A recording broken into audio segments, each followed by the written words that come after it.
letter to the Ephesians. You groped your way through that murk once, but no longer. You're out in the open now. The bright light of Christ makes your way plain. So no more stumbling around. Get on with it. The good, the right, the true. These are the actions appropriate for daylight hours. Figure out what will please Christ and then do it. Don't waste your time on useless work, mere busy work, the barren pursuits of darkness. Expose these things for the sham they are.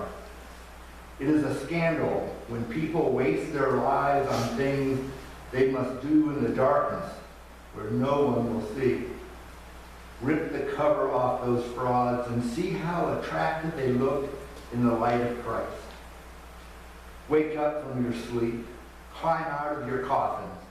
Christ will show you the light. So watch your step. Use your head. Make the most of every chance you get.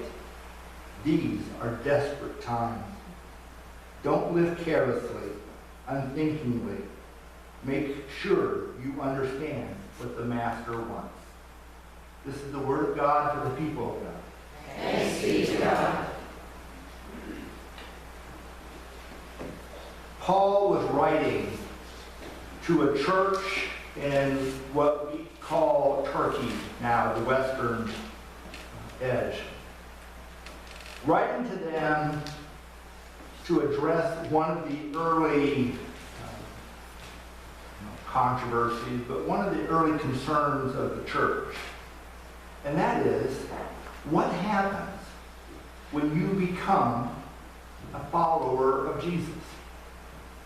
Now, some early Christians said, well, Jesus died for my sins. Therefore, I have no sin. And because I have no sin, whatever I do is okay.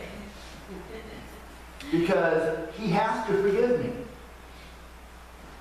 Other people said, well, no, it's more like if you are a Christian, if you're a follower of Jesus, and what you do is wrong, you are, in effect, spitting in the eye of Jesus, and therefore God no longer loves you. Paul stepped into this early debate and offered, well, like I was saying this past week at the Monday and Friday Bible studies, sometimes we approach Paul's writings as if Paul was a Marine Corps drill sergeant. You know, his way or the highway, man, he's tough, he's throwing everything but the kitchen sink at you. And if you could rip that out of the wall, he'd throw that at you. I don't want you to read Ephesians, particularly the 5th chapter, like that. Because what Paul seems to be doing for me this morning, and kind of another segue, what I often tell the Monday and Friday morning groups is, just because I say it doesn't mean you have to agree with it. I know that's kind of treading on thin ice, but work with me here. I hear Paul kind of pleading with these early Christians, kind of, encouraging them, pleading with them to understand that God is more than what you're doing, more than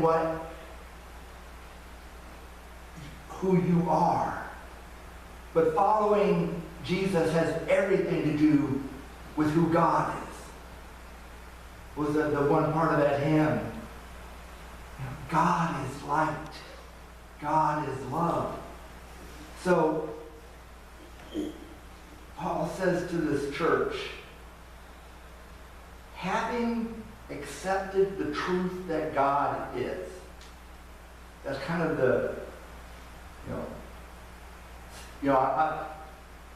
when you get something in a box from the store and it's got that long list of instructions, including the part, before you turn it on, read this book.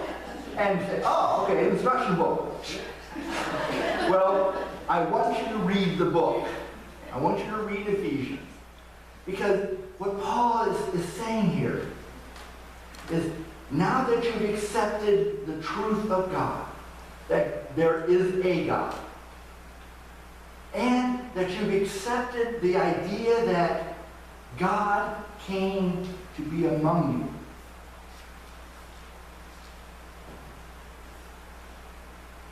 you, now what? Here it is, Paul's saying. Before you accepted the way, you were making your way as best you could. You were stumbling in the dark. Maybe you've been in one of those cave tours where they turn off all the lights. And then way on the other side they turn on a single candle, maybe a flashlight. And it's amazing how bright one light is.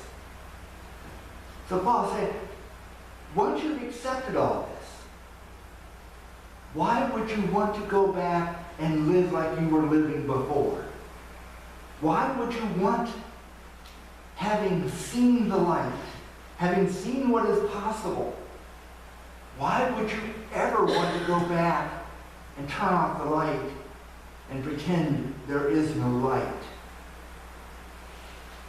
He's addressing the people who say, I've accepted Jesus, I love God. On Sunday morning, Sunday afternoon, I'm on my own. Paul's saying, why? Why would you do that?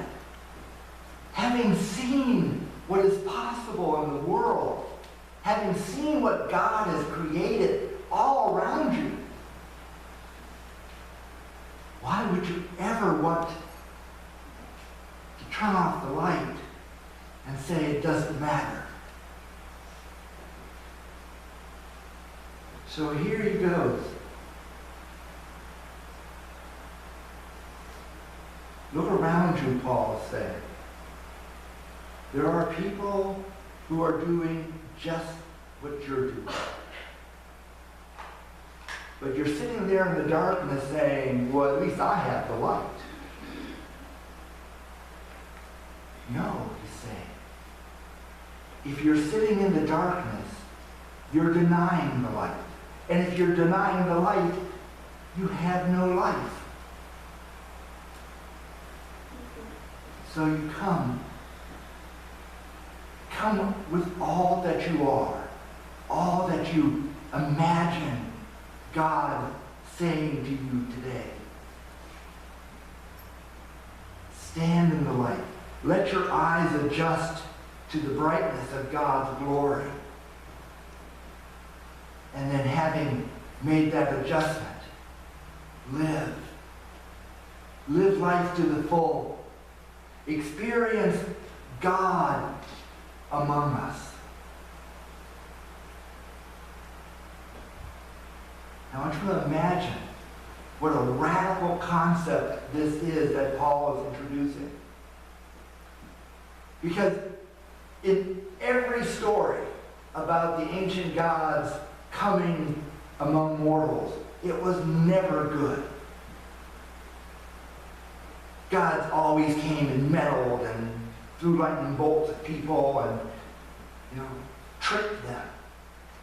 And as soon as they were done, they went back to Valhalla, or they went back to Olympus, or they went back to wherever they had come from, expecting nothing to change, having not cared a lick what happens to us. They had their fun. Now they're back up in the golden streets. Paul is saying that's not the way it is with our God. Our God shows us the way and then invites us to go with God. This is a passage that, if nothing else, if you remember nothing else about Paul's writings,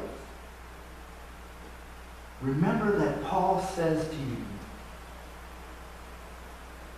the way you live your life matters.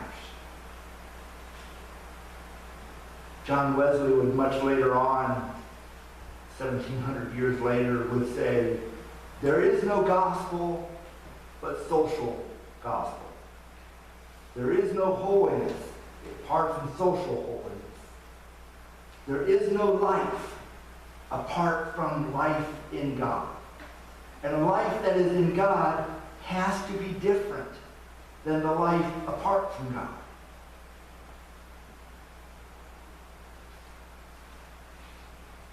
You see, this isn't scary stuff.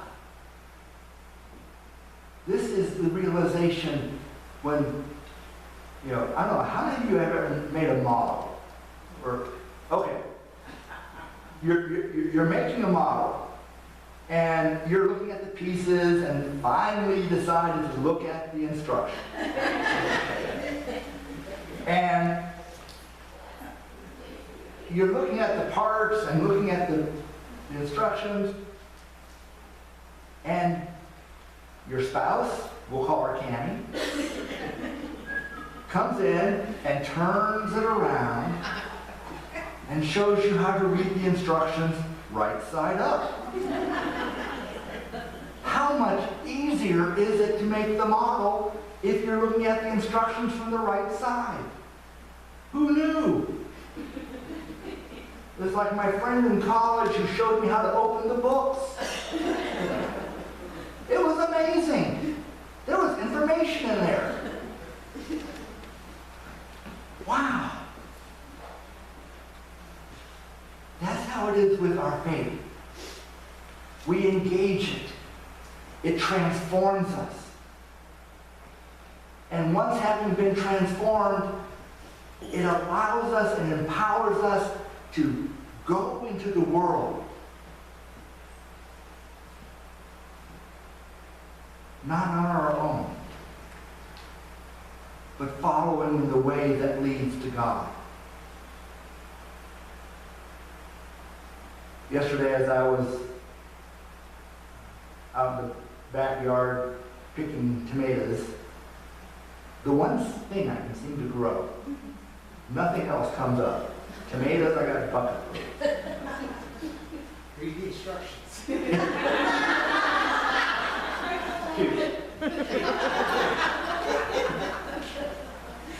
And I picked all these tomatoes. And I was feeling good. Came in and put them in the buckets. And you smell the freshness of God's creation. And then I went into the living room and started to sit down in a chair. And before I was even halfway down, Belinda said, "You are going to take a shower, aren't you?" Oh, well, yeah. I was thinking this morning. She went, "No, I think you need a shower tonight. You'll feel better."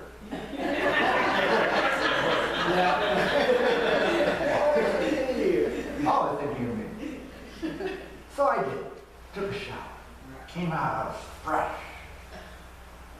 Now, imagine for a moment that instead of putting on clean clothes, I put on the clothes I had just been out in the garden. You see where I'm going with this? That's how sometimes I think we approach the Christian life. We're out in the world, we're doing our thing, and we're getting stuff under our fingernails. And we come into the church and get all clean and get all fired up for God.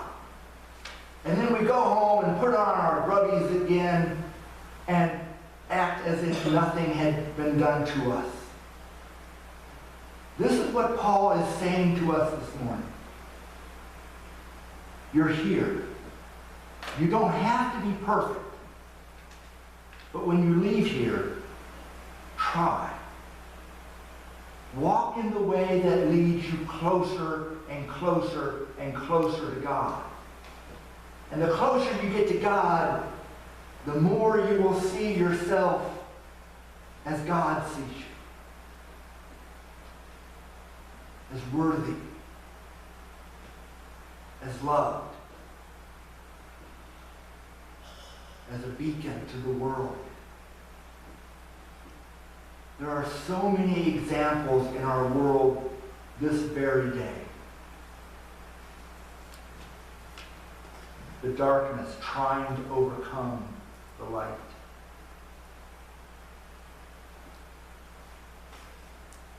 We have the opportunity to be light bearers to the world.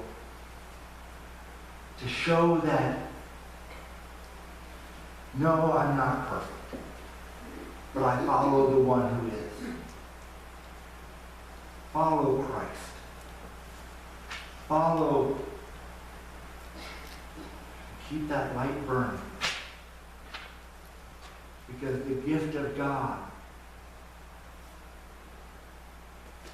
the gift of God is for all people. And you may be the one. You may be the only one that that person knows that cares enough to say, here, light your candle for mine. And together, let us change the world.